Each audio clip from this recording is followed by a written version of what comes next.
Pompe à chaleur, comment ça marche? Pour comprendre le fonctionnement d'une pompe à chaleur, il faut comprendre le transfert d'énergie. Si on a un café à 60 degrés, on le laisse dans une pièce à 20, il va finir par être à 20 degrés. La même chose pour une baignoire. Vous mettez une baignoire plein d'eau à 60, elle va descendre en température et en contrepartie, la pièce va monter en température.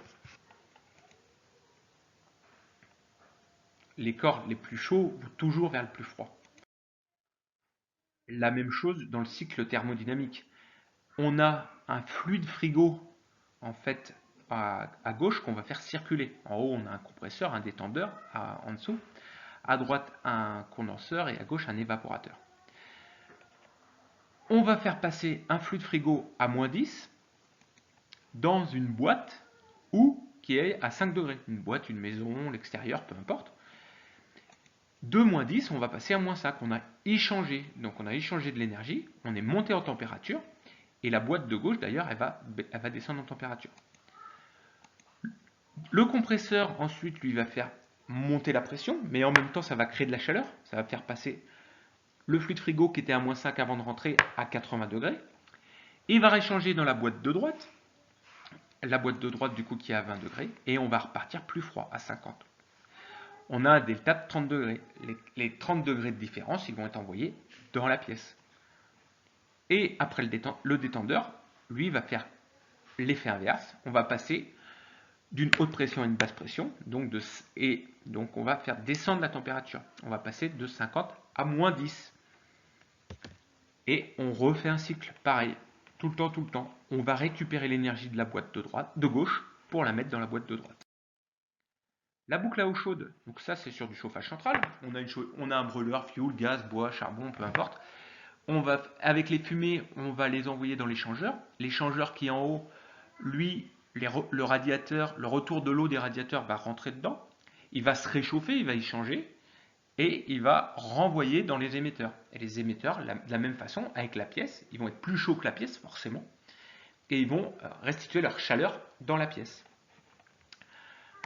C'est comme ça que fonctionne l'aérothermie. L'aérothermie, là, j'ai fait le même schéma que tout à l'heure, le schéma thermodynamique.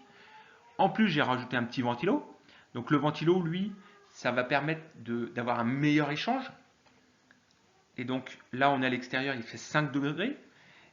On passe avec un fluide frigo moins chaud, forcément, à -10. En sortie, on va être à 0 degré. On a récupéré 10 degrés d'énergie. On le passe dans le compresseur.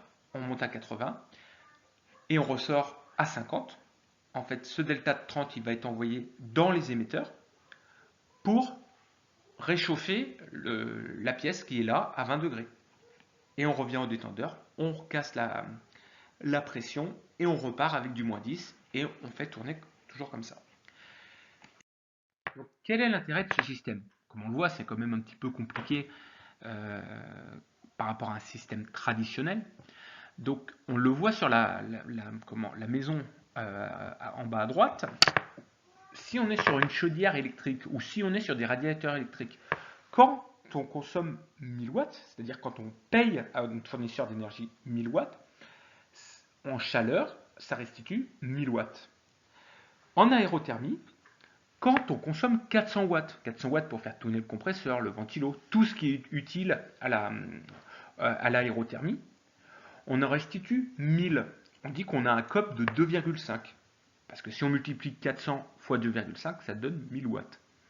Donc l'intérêt, c'est un intérêt économique. Alors c'est toujours pareil, il faut regarder la consommation, la mise en place de l'aérothermie par rapport au système qu'on a aujourd'hui. Mais bien souvent, on se rend compte que c'est beaucoup plus économique, surtout en ce moment avec les aides de l'État, par rapport à un système traditionnel. Connaissez maintenant le fonctionnement de la pompe à chaleur.